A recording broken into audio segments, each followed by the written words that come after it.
Chloe Swarbrick, question 3. E te Premier, e tautoko ana ia I ngā kōrero me ngā mahi katoa a tōna kāwanatanga. Yes. Prime Minister.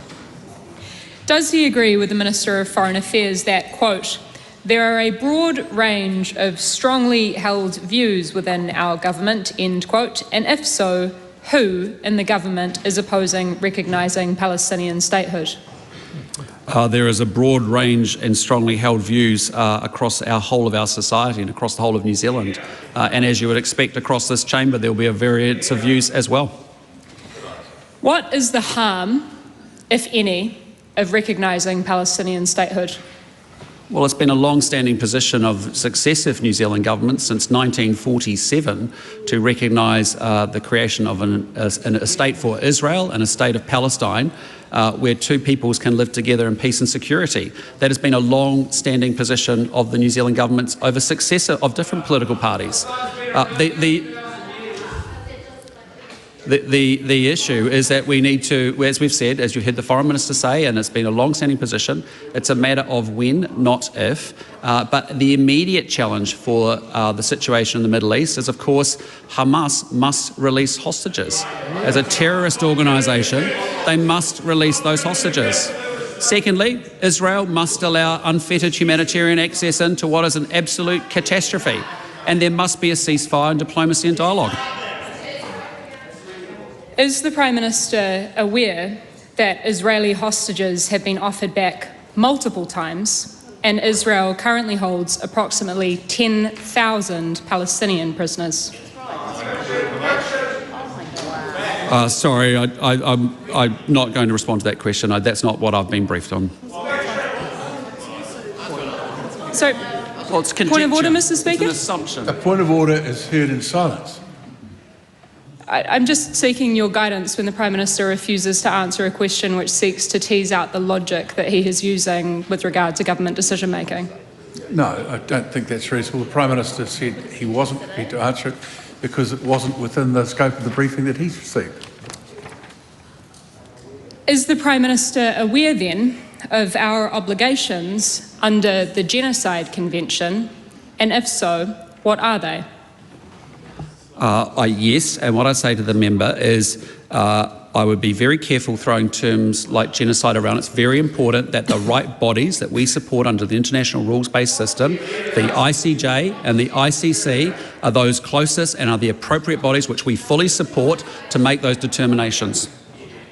Is the Prime Minister finally willing to say that Israel's slaughter and starvation of Palestinians in Gaza is a genocide? And if not, what does he know that Holocaust and genocide scholars don't? Point of order.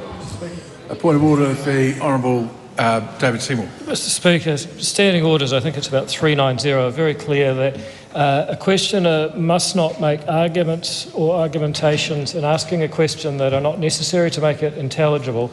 This questioner is making a series of assertions in order to convey information rather than seek it by asking a question.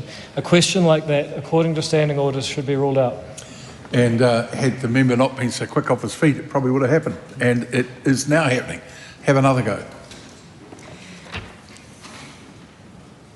What does the Prime Minister know that Holocaust and genocide scholars apparently do not when they call what is currently occurring in Gaza a genocide? Well, what I know is that there's a humanitarian catastrophe happening in the Middle East. What I know is that we want to see peace and stability and security reign in the Middle East. And for that to happen, Hamas must release hostages immediately. What happened on October the 7th from a terrorist organisation inflicting 1,200 deaths on innocent civilians was unacceptable. We are also saying clearly, and we've done it through a number of calls with other countries as well, is that we want Israel to give unfettered humanitarian access. We do not want more military action. We need to make sure that we actually see diplomacy and dialogue reign in the Middle East. Point of order. Point of order, David Seymour. Honourable David Seymour. Mr. Speaker, I draw your attention to the member who has just resumed her seat, which is adorned with a Palestinian scarf. And I invite you to consider what this House might look like if everybody who had an interest in a global conflict started adorning their seats with symbols of one side or the other of a conflict. I think that would bring the House into disrepute, and no member should be allowed to do such a thing, particularly when you yourself have forbidden members from wearing tiny pins on their lapels. Simon Court's currently removing Sorry, his. excuse me. No, I think you make a very good point, actually. I think I've been willing to accept that if people were wearing something that did not particularly... Oh, here we go. Good. Okay, we'll stay warm. We'll move on now.